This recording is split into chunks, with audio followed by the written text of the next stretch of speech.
Welcome to Anicast, Episode 1, April 20th, 2013. I'm Nocturnal. And I'm Siegfried. And I am Bunners Lalonde.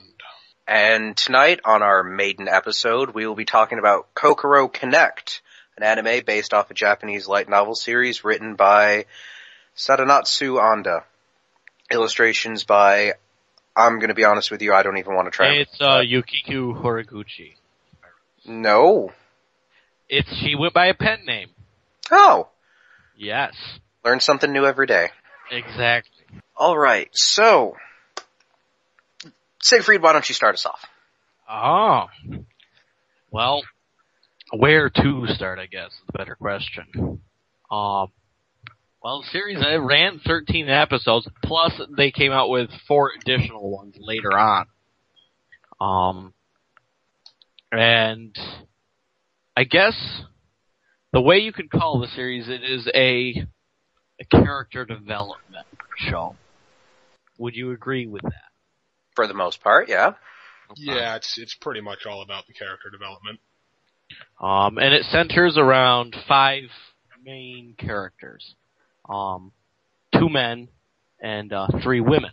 1 Taichi, 1 Iori, and Himeko, but they call her Inaba mostly throughout the show. And then Aiki and Yui. Aoki. It'll happen. Doesn't mean I can't correct you. Nope, I knew the butchering would begin at some point. I just thought I'd be the one to start it off. Exactly. I mean, I barely have a grasp of the English language. I can't remember. I think it was Silverlink who made the show. It was, in fact, Studio Silverlink that did the anime. Yeah, so. Licensed by Sentai Filmworks. Now, they've worked on a lot of light novel shows. And I actually think the person who illustrated the original light novel worked on Lucky Star. Though I wouldn't quote me on that. I think I recognize her name. Actually, I gotta admit, I did get kind of a Lucky Star-ish vibe from the character designs? Yeah. What do you think? It kind of just reminded me of a lot of slice of life animes, which is odd because it's a slice of life anime, but at the same time it's not. Yeah. Under the traditional sense. No, it isn't. It isn't just them going to school and them living out idle days. I mean, there is a foreboding sense of something going on throughout the whole series. Mainly has to do with the ambiguous figure Heartseed. If either of you, every few episodes you will run into him, or it, or whatever. Isn't it mentioned to be a plant or something? Well, the plant. Kind of. I mean, Heartseed itself is a plant. It's the same thing they make something out of it. And it's, what do you call it? But the fact is, we don't really know who Heartseed is. Essentially, Heartseed fulfills the role of the primary antagonist, really. Right, for a character development series, it's rather, it's shonen-esque, while being under the demographic of, seinen. Yeah, that's the thing. The whole thing about classifying Heartseed as an antagonist is he's not really, but he is. It kind of reminds me of, because a lot of people don't realize this is the first Death Note, very well known anime. Light, your protagonist, is, strictly speaking, the antagonist in the traditional sense. He is the bad guy. Yeah, true. Yeah, he's the protagonist of the story. Right.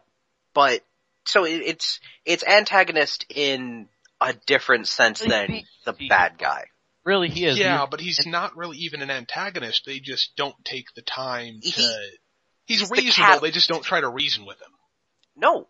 They try on many occasions to reason with him at first. They just quickly find out it doesn't work. He's very apathetic and... Well, he's also self-absorbed. He's self-absorbed. Not really. I wouldn't say not so. The feeling I got. It didn't really seem like he was self-absorbed. It seemed like He was a bored god, basically. Yeah, bored is the word for it. He's a being different than humans. He does not see things the way humans do. And mind you, I've read the light novel series for the most part. I've read beyond what the anime presents, and it almost seems to give a sense, and you can kind of tell this in the anime, that the more he interacts with the, what was the group called? The Cultural Research Club. There we go. My bad. The CRC, Cultural Research Club.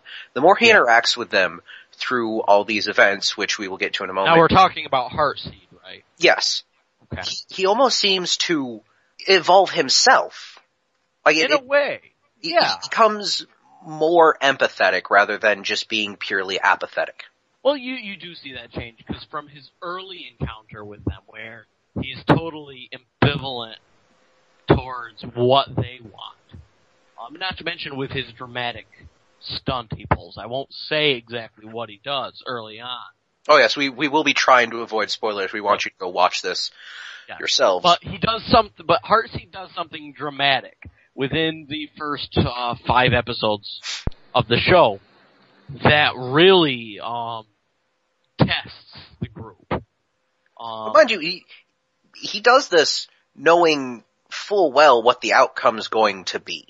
Yes, he does. And I mean, part of his early development is where he's something as an observer. He's trying to watch. Now let me go, because we really haven't described what Heartseed is, doing here. It's the fact is these 5 students at their school, at varying intervals throughout the day and in the night, they will switch bodies, in effect. It's initially referred to as soul switching. Yeah. But quickly changed to personality switching, which I didn't quite I think even in the first episode it switches to being called personality swapping. They don't just do that out of the blue. They kind of develop, at least in the book series they did. They explained why they stopped calling it soul switching. Yeah, I don't think they mentioned that in the anime itself. It didn't really seem like personality switching, though. It felt like that was the wrong term for it. The intrinsic soul switching was a lot. Carry on. Oh, the intrinsic part of them was being carried over to the body. Their memories, their mannerisms, who they are. It was soul switching, body basically. switching. But we digress. The matter is, so they switch. They soul switch, or personality switch, whatever you'd like to call it, at varying intervals throughout the show. And this obviously, it only is happening among these 5. And, the show primarily deals with this interaction. This interaction that is caused by this switching and their interaction with Heartseed, who is apparently, so we can tell, the thing that is causing it. Though that is also ambiguous. Yeah, well, the whole show doesn't really revolve around just that one specific interaction with Heartseed, though. No, there's we can get into that later. There's different things that happen, but you really only see Heartseed once or twice. The main focus of it is, because of this, the group is finding out different things about each other, things that people normally would have kept to themselves. They find out a lot about each other and a lot about themselves in the process.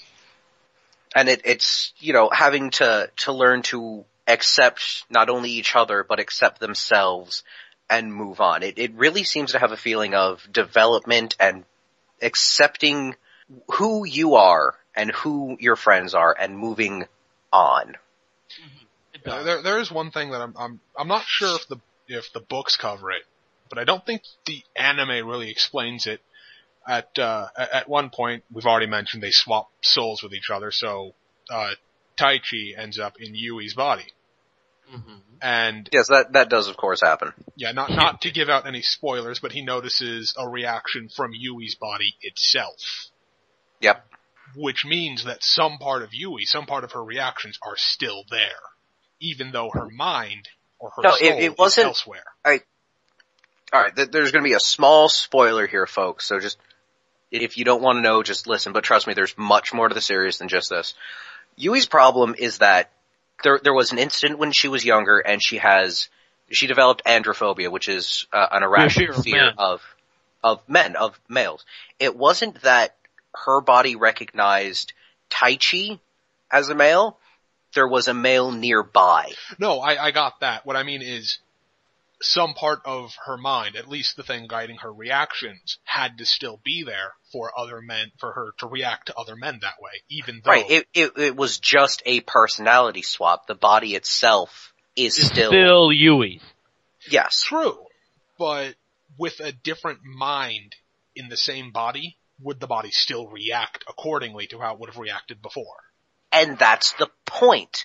That's what, that's one of the points the series covers. Oh god, I'm horrible with names tonight. Iori.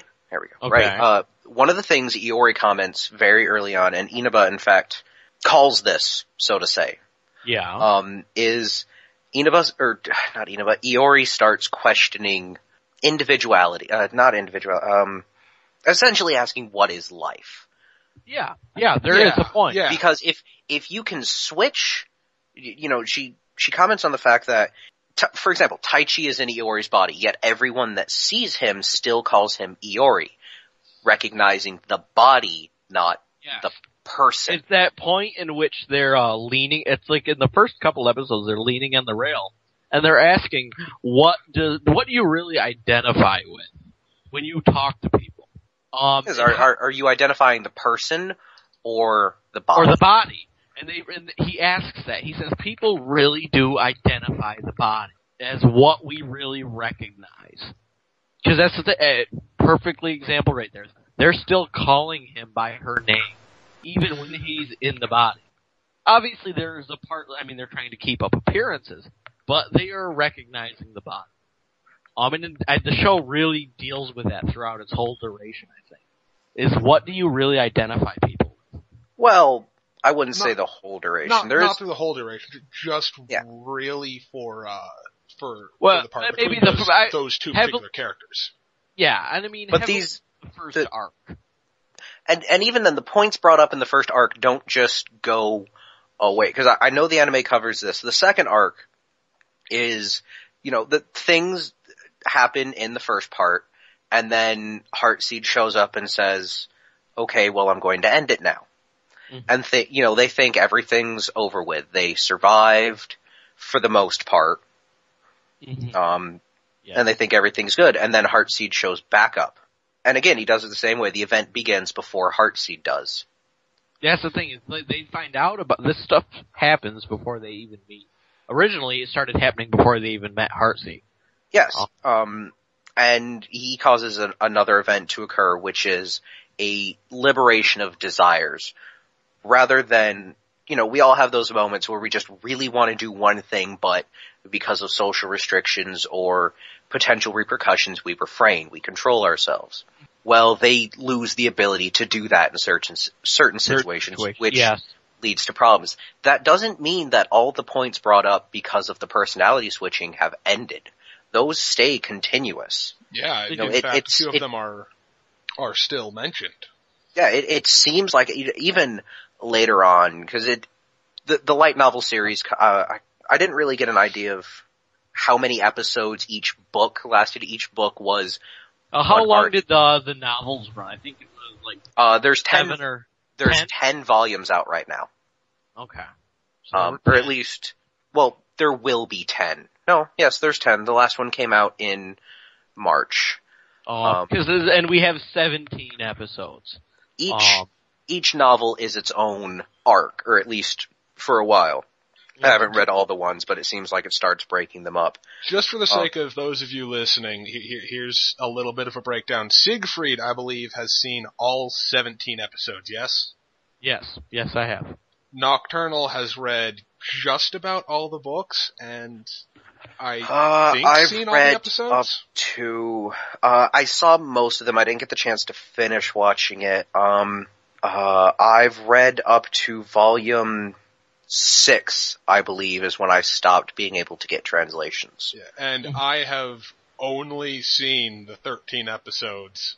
And primarily, our focus during this podcast is going to be it's going to be anime. the anime, but these two know far more about it than I do. We know far more about everything than you do. Yeah. But I did. I'll remember that when I'm editing. Mm-hmm. And I watched the 4 additional ones, and the 4 additional episodes that they slap onto the 13 is this another arc? Which arc was it specifically? What was the random event? Well, it started with, it's where their true emotions start getting, sent around randomly to one another. That would be volume 4. Yeah, and, it deals with Valentine's Day. Yep, and, I remember that part. Taichi and, Iori have they have an interaction. I don't want to say what it is, because that could spoil some things. But they have an interaction where Taichi gets spurned. Well, if you say Valentine's Day, a male name and a female name, especially when talking about something to do with Japan, I'll bet a Sennin series, you pretty much, and oddly, well, by definition, one demographic to males, which is kind of surprised. I'm actually surprised at the demographic. I am, really. So, and then this arc it deals with the jazz club gets introduced. They have an interaction with Godo. And so the main arc deals with the feelings. Oh, that means... It also involves a kidnapping. I won't say of whom. That means the anime covered... which one? Heartseed. Not Heartseed, but number 2, I believe it refers to itself as. He pops up in the... She, actually. Really? Yes. Proposed. Again, I didn't get to see that part of the anime, so I don't know what kind of... Well, no, because... I know that part. I know who he possesses. He possesses... Or it possesses a female body, much like Heartseed possesses a male body. So I guess if you're going with Heartseed male, number 2 female... Well, it's...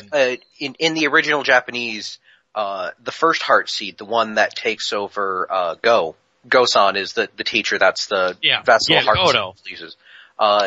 It refers to itself with Boku, which is traditionally a male word. True. Yes. Whereas the other Heartseed uses Atashi, which is female. Yeah. It's times like these that I actually wish I knew the language so I could pick up on things like that. So, 14 to 17 deals with this final arc. There also is a major relationship change that occurs at the end of it. Yep. A relationship change I personally had been long waiting for. It was nice, I'll admit. I get the feeling I know what the relationship change is because I think it's hinted a few times, but I'm not gonna make any guesses here. Well, there's 3, actually. There's 3 potential relationships the series proposes. Mm. And a lot of times, you know, in situations like that, especially with harem series that actually have a relationship at the end, which is a rare occurrence in and of itself. Yes, it is very rare. The relationship you want usually isn't the one you expect to happen. You usually expect, the male and female protagonists to get together, and you never expect the side guy or the other one to win. True, because they are side characters, but right. So that's actually on the subject of relationships. It's one of the things that at the beginning, I'm not sure why. I think it might be the hair colors, but Aoki and Yui, when I first saw them, for some reason, my first thought was, oh, they're related. No, they're both blonde. Were they blonde? I thought their hair was more of a brown auburn. Well, no. Aoki is blonde and Yui is more of a redhead. I guess Yui is more of like she's more of like a strawberry blonde. But my first thought was that they were related. And when love came into the thing, I was like, wait a minute, what kind of series am I watching here? And the fun anime. The fun thing is the first line in episode 1 is Oni-chan. There is in fact Taichi's sister. The series does poke mild fun at that. I do have to point that out. Is the first line is a brother call, and then the other two were Names come to me. Iori and Inaba. I'm on Inaba's page on the wiki. How could I forget her name? Iori Way to and admit Inaba. that you couldn't just remember all of this yourself, Bunners. Yeah. Shut up. I have memory problems. But the thing is, so yes, this really, I mean, it has some shonen elements, but it does deal with some more mature elements. I thought those two were related at first too, Iori and Inaba. Really? Again, it's the hair. Well,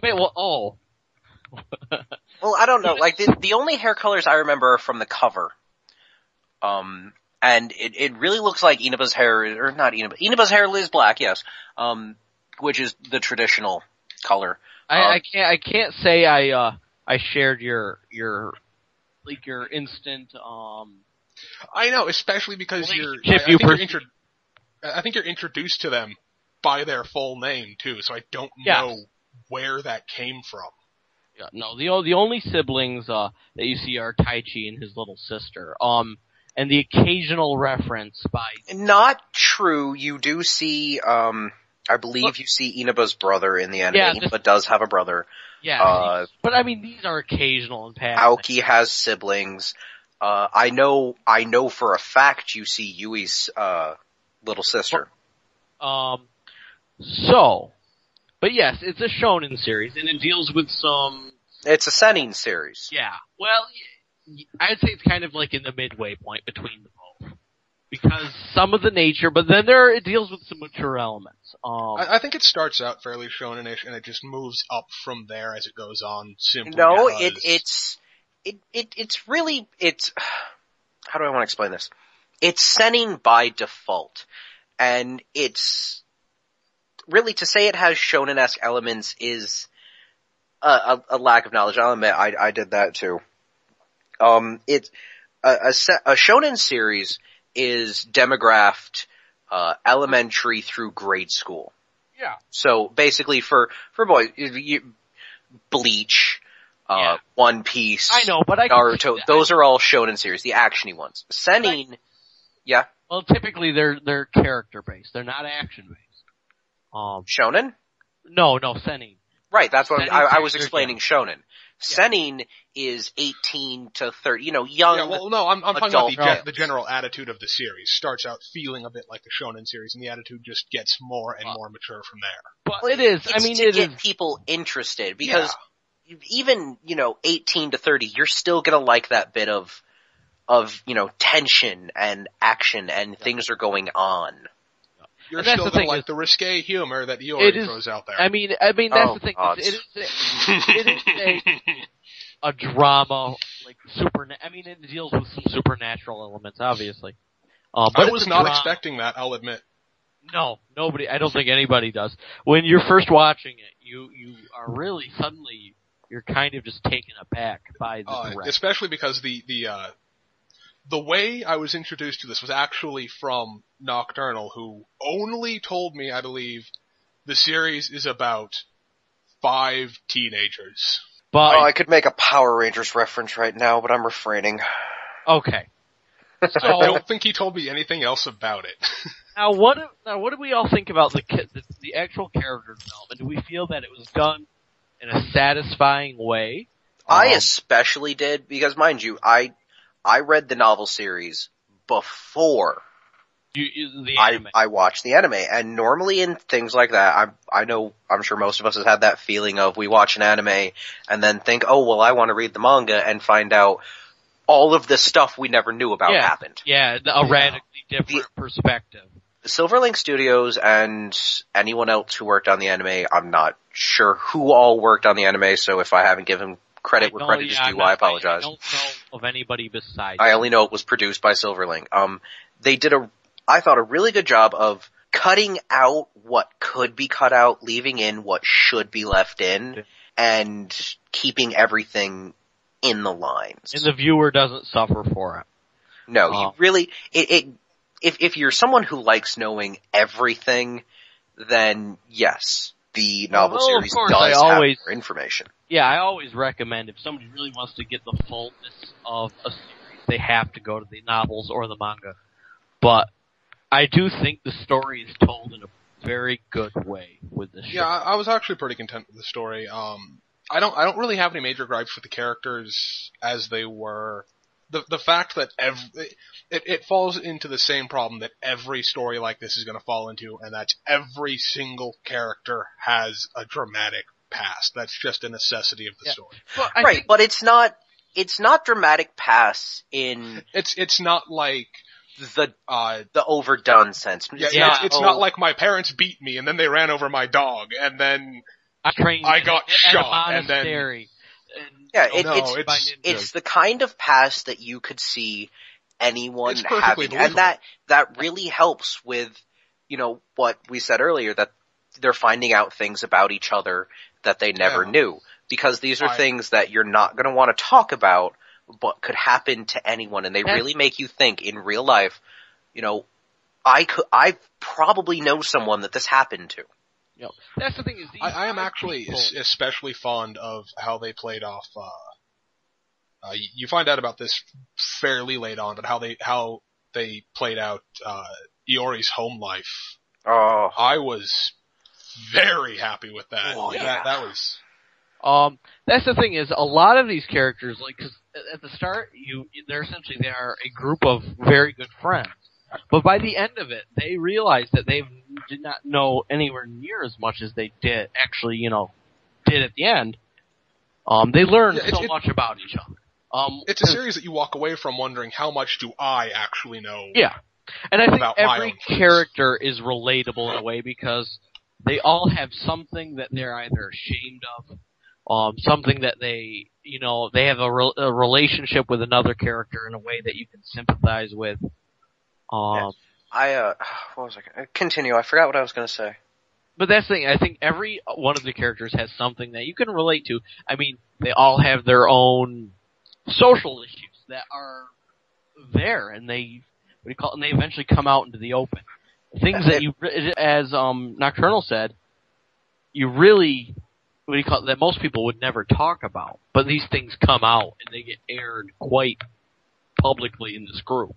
I felt they did a really nice job of, at the beginning of the series, if you've watched as much anime as I or Siegfried have, you kind of get this sense of, well, there's the tomboy, there's the know-it-all, there's the one who's evil but secretly has a heart of gold but won't show it. Archetypes that. Yeah, I mean, I've only watched about a quarter of the series you guys have, and even I picked up on that right away. Oh yeah, they present the characters in these archetypes, and then by the time you've reached the end of the series, you can still see why those characters are considered those archetypes, but they are not those archetypes.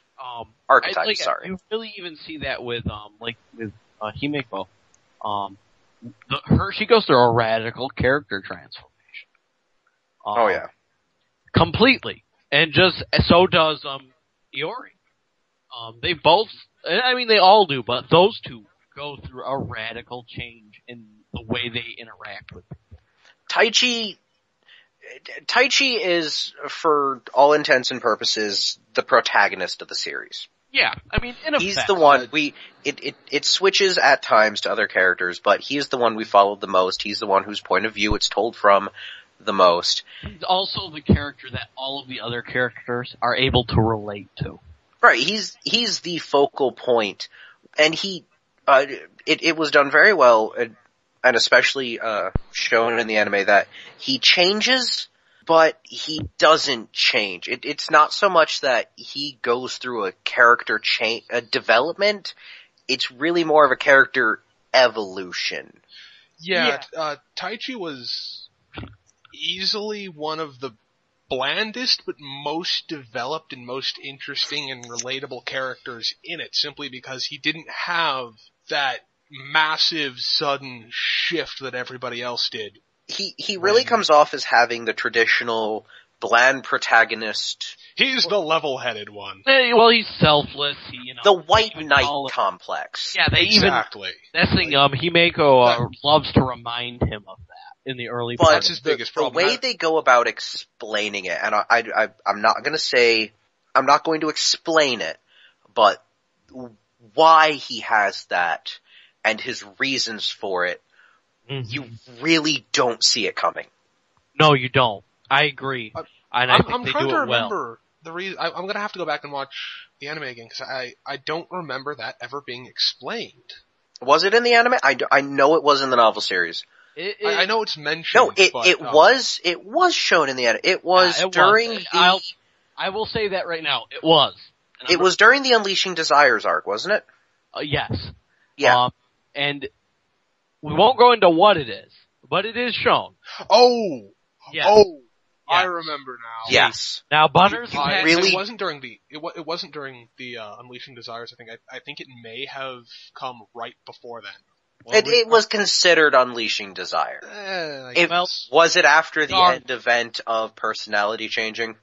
I think it may have been during it. Okay, well, either that or immediately after. When it exactly happened, it happens. Yeah. And it is done well. Now that Butters has had his recollection, of course I recommend it. I mean, but you see Taichi, he kind of evolves rather than changes completely. Rather than taking a shift diagonal, because all the characters improve, but they stop being what they were and become something else. So it all seems like if you were to graph character development, it would seem like they would kind of go diagonally. They would advance and go up. I mean, they are improving, but they are going in a totally different. Meanwhile, Taichi just goes up. Yeah. Yeah, I that don't is think the he way so much to goes describe up as he goes slightly to the right. No, it's really more of a step. Alright, this is gonna sound really nerdy and is completely off genre, but he prestige classes. I guess. He goes from being paladin to being white knight. Yeah, rather than being, the original character but something more, or something else and more, improving on who you were and becoming someone else at the same time. He just becomes a better Taichi. Yeah. Yes, it does. And I agree. And it really goes to say something that, as the focus point of all these other characters, the one that they all rely on in some way, shape, or form, he didn't really need to change. He was already a good person. He just had to realize and kind of grow into it. But everyone else could always see him for what he was. Mm-hmm. One thing that surprised me about Taichi, though, was normally you see a series like this and a character will be completely crushed because he will be putting that burden on himself and it will just destroy him. I was genuinely surprised that didn't happen. It does. At times. In a way, he struggles I don't with think so. I think that it doesn't, well, at least didn't come across that way to me. What it came across to me was he had been doing it so long that it had already destroyed him, and he had just resigned to the fact I think destroy is a bad word. No, it really, if I had to say it, alright, this is going to be a really bad analogy, so please bear with me, folks. Always being the shoulder guy, the guy that everyone could lean on, it'll really get to you after a while. Yeah. Rather than letting the weight of that crush him, well, not really realizing he was doing this, he almost used it to form a cocoon and emerge from it a better person. He is a beautiful butterfly. I'm going to stab you.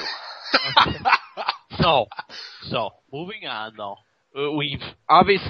They go through all of these changes, and they develop in the way that they do. Obviously, we've discussed now, since Taichi is apparently a butterfly. Uh-huh. He is a butterfly in shining armor. Keep laughing there, Siggy. You'll get yours. So we've talked about that. And I guess, what do you call it now? Also, what do we think of just the general design? The art, the music, the flow. Oh, the music was amazing. The music was one thing that I kind of wanted to touch on, because at points, with the way the bass and the drums were, my first thought was, oh god, her shirt's coming off, why? Leave it. And that's all we're going to talk about on that particular topic. And leave it to Bunners to bring it was the music. The sound design to a grinding halt. Right, the music. Uh-huh. It was the music. I thought they were going to take it a bit farther than they actually did, and I was actually relieved that they didn't, because I think that would have been the wrong shift to take. They actually used appreciation of the racy elements of life. They actually used seven pieces of theme music, 3 openings and 4 endings. They did, and I don't think I managed. I did notice one thing, and I thought of it just now, and I wanted to mention on it. Like I said, I never managed to watch the entire series. I really stopped being able to pay attention to it. I had too much other stuff come up in about the middle of the second arc. But I did notice one thing. I don't know when they started using, well, it was the 11th episode apparently. I don't know if I caught the second opening theme, but I did notice that at, roughly speaking, the official arc change, the font of the Kokoro Connect title in the intro actually changed color. They did. No, I didn't notice that. I didn't. It was. I'm actually going. I'm going to check right now if I can. I should be able to. But it was green, I believe, for the personality changing, and as of Unleashed Desires, it switched to orange to kind of signify that, hey, this is a different arc. Yeah. I don't know if it continued to change for each subsequent arc. My point. Or if I'm just insane. My point with the thing about the music, though, wasn't about the opening and the closing themes. It was about the music used in the actual show. Like, at one point during I think it might even be the first episode of the Emerging Desires part, where I don't want to spoil anything, but I kind of already have. You'll just have to see which character it is. At one point, it's between one of the 2 of the characters. And the soundtrack you think it's going in a completely different direction. You think, oh dear God, they went off the deep end here, but the way they play it off actually... I thought it was really good overall. Yeah, it's actually really well played off. Let's see, in the first episode, just to interrupt you for a quick sec since I'm doing research, in the first episode when it actually gets to the big, Kokoro Connect, it's purple. And I know for a fact this episode is in Arc 2. So continue on with whatever it is you gentlemen were discussing, and I will get back to you. So the sound design, like the music is great. The sound design is wonderful. The voicing, it was done very well.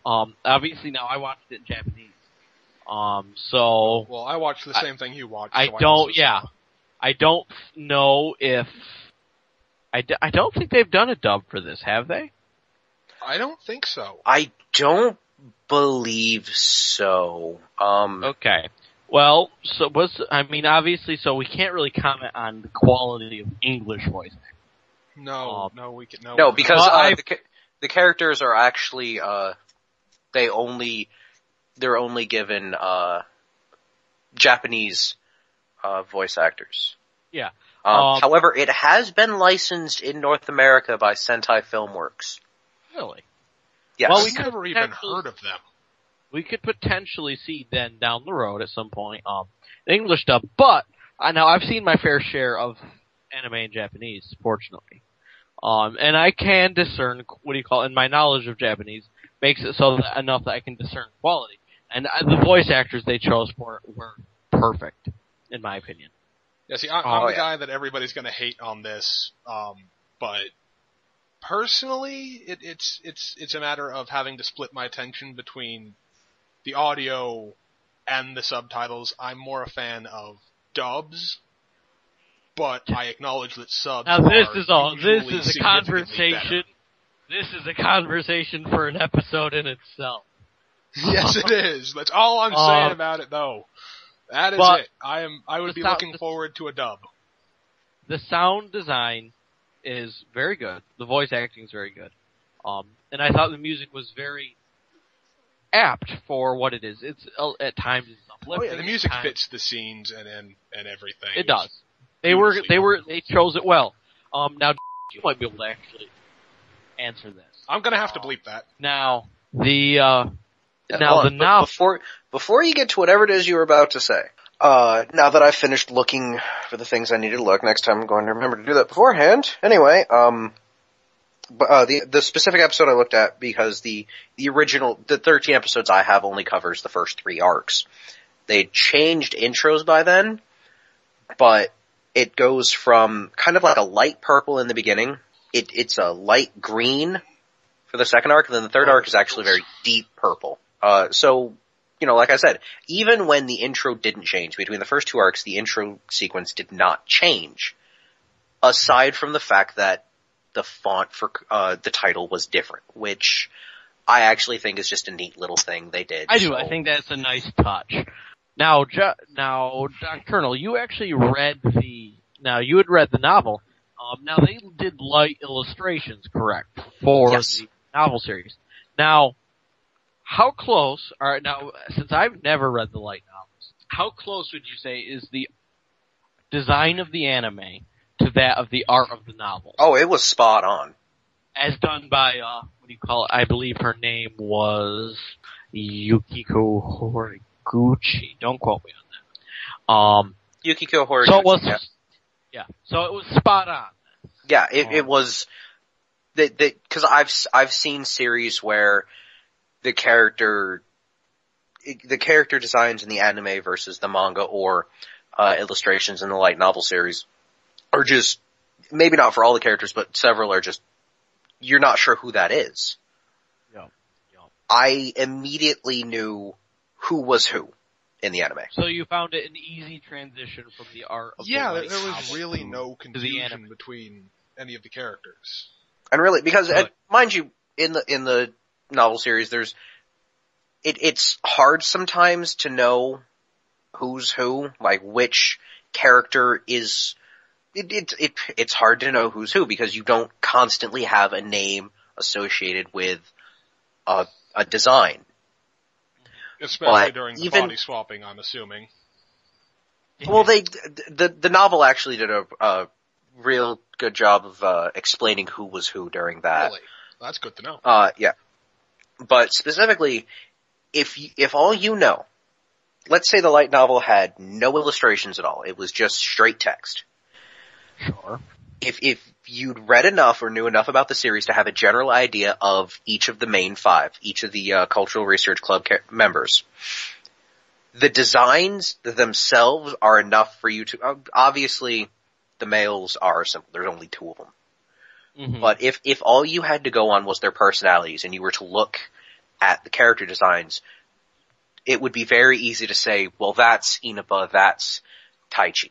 Okay. Inaba is presented as a very well-to-do, down-to-earth, serious girl, and her character design reflects that. Iori, on the other hand, is shown to be very bubbly, and that's demonstrated with the side ponytail. Yes, it is. Yeah, side ponytails. That's always the bubbly one. Not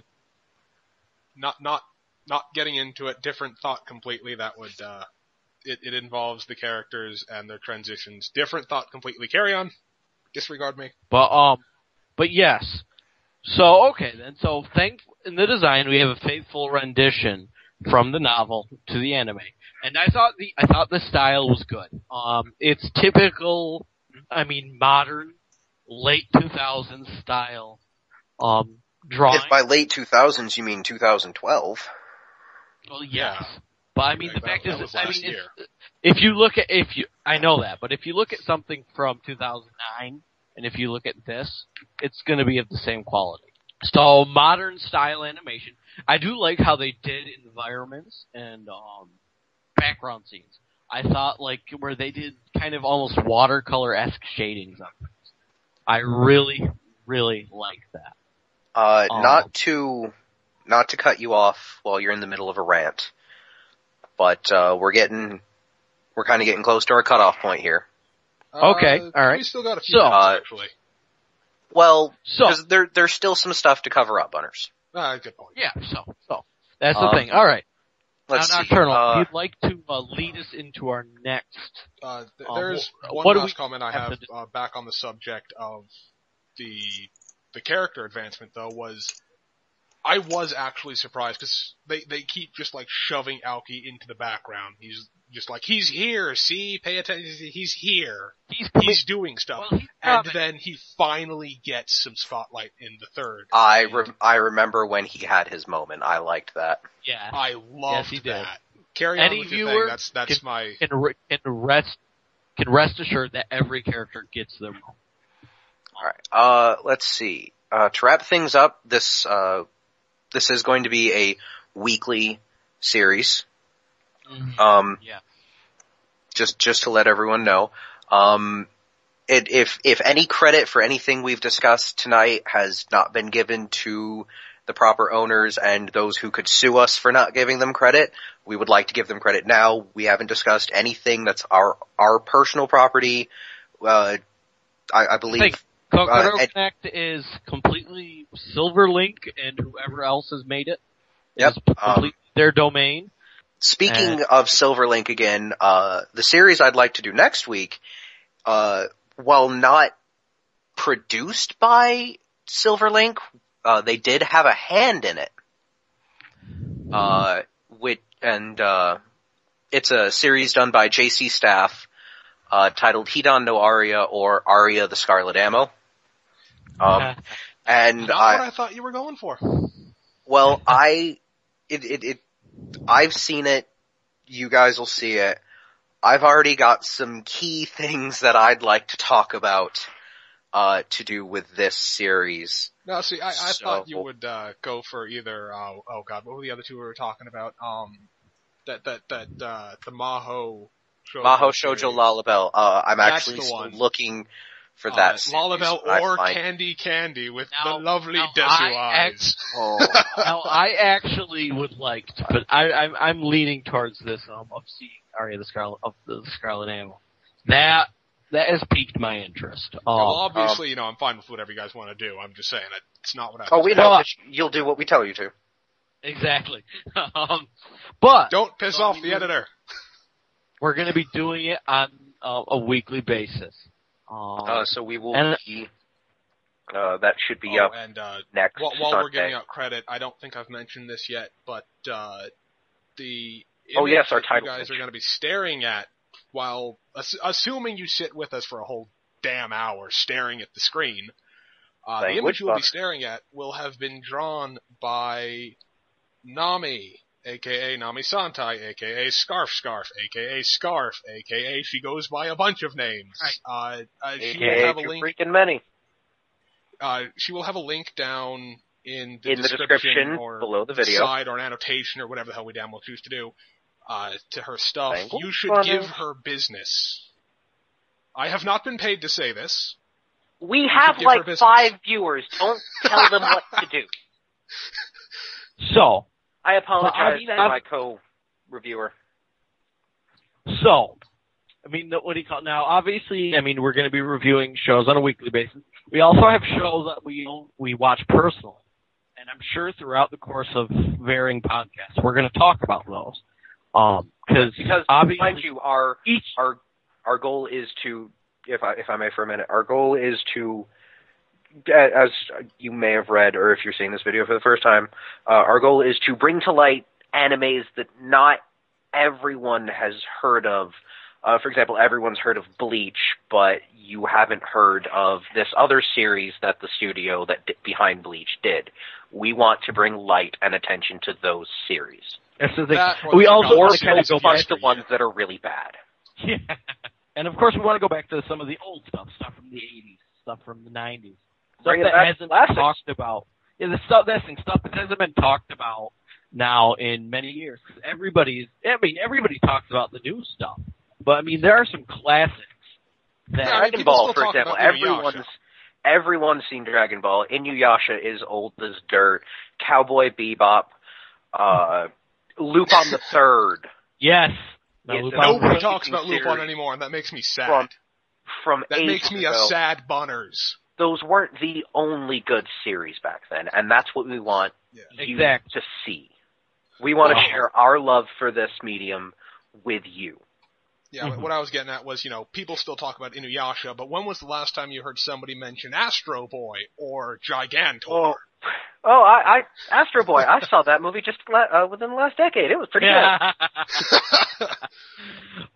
Now that aside, Or hell, even Speed Racer. So I mean, obviously we have our own, oh my god, our own projects.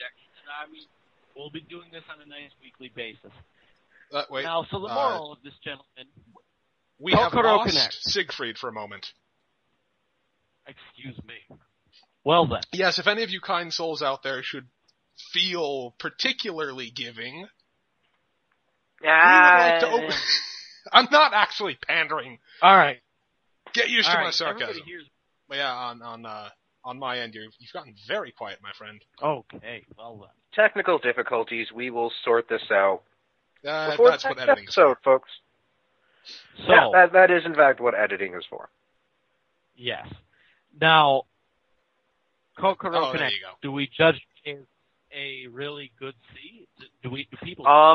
If I had to, out of thin air, pull a scale that I did not in any way, shape, or form think of previously, I would have to give it 3.5, 4 out of 5.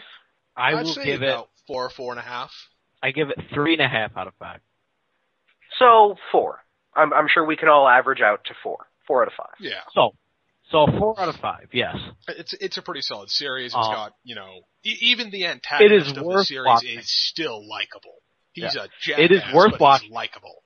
It is worth watching, and it's not a long series either. It's easy to watch. Oh no. Into and that's another thing. We won't be doing these 100, 200 episode series. We'll oh God, no.